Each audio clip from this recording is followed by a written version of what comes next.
Hi everyone, Crystal with the Freckled Paw Dog Training here. And today I want to talk about choosing a dog trainer.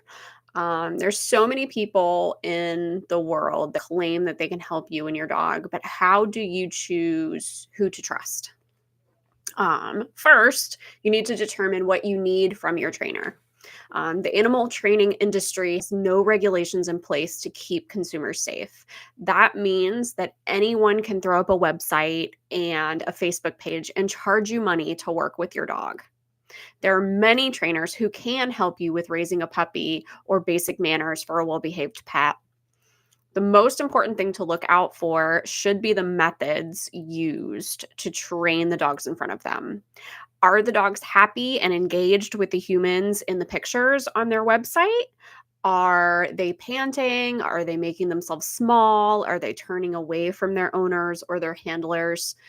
These later pictures could indicate that the dogs are feeling stressed and unsure of what is being asked of them.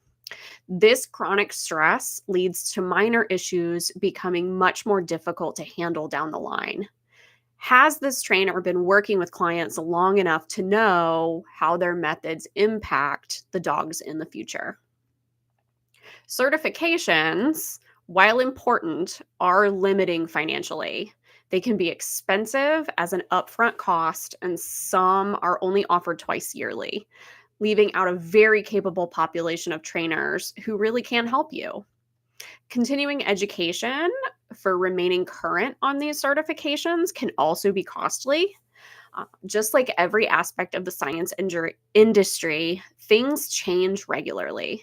New information and ideas can drastically improve the way one works with these dogs. Staying up to date with new information is imperative in this industry. The caveat to the certifications being limiting is having serious behavior issues like aggression or extreme fearfulness in your dog. These cases should only be assessed by a certified behavior specialist, since there are many ways that these can go sideways. These cases have many moving parts and need a knowledgeable individual to help you succeed. Using some methods for these cases can actually make the behaviors worse than when you started. And then you've paid a lot of money to be further behind than when you started out with your training. How much real world experience does your trainer have? Dogs are living creatures who experience the world through their own lens.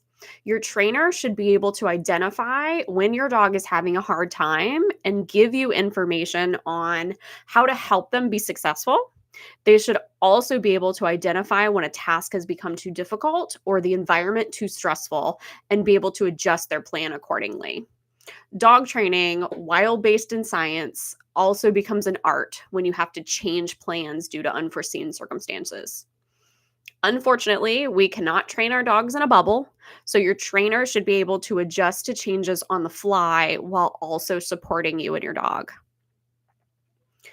Does your trainer prioritize the dog's overall well being over obedience? Obedience skills certainly have their place when it comes to working with our dogs. Those skills should be used to determine how your dog feels in the environment once you leave the house. When in a public place, a can you mentality should be the focal point of your training.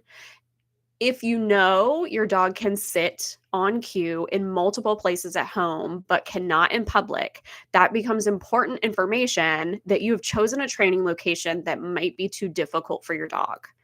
Make them do it should not be a training tactic.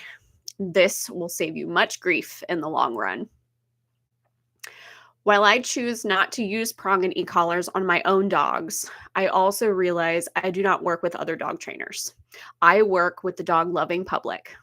Regardless of what tools you feel are appropriate to use on your dog, find a trainer who has a thorough knowledge of dog behavior and stress signals. All too often, I see the prong collar used as an anti-pull device and an e-collar used as a remote control. If your trainer is not teaching you how to use these tools correctly, then they should not be used. Dogs are sentient beings and need to have consistent feedback throughout their entire life, not just a 3-week board and train, where the expectation of a perfect dog forever. And then I'm going to end on a bonus. Does your trainer compete in dog sports with their dog? This might be a whole other post, but these trainers have tested their training at the highest level in competition. This means they have trained their dog to perform in the most stressful of situations. They can problem solve on the fly. They have 800 ways to reach your goals depending on the challenges you have, and they have embodied the phrase advanced behaviors are just the basics done really well. Your only desire might be a well-behaved pet, but a trainer who competes in dog sports can get you there efficiently and quickly. Hope you guys enjoyed this. Reach out if you have other questions. If you think a trainer might be able to help you reach your goals, then ask about our virtual sessions if you're not in the Hampton Roads area. And if you are in the Hampton Roads area, check out our website, thefreckledpaw.com, and schedule a phone consult to see how we can help you.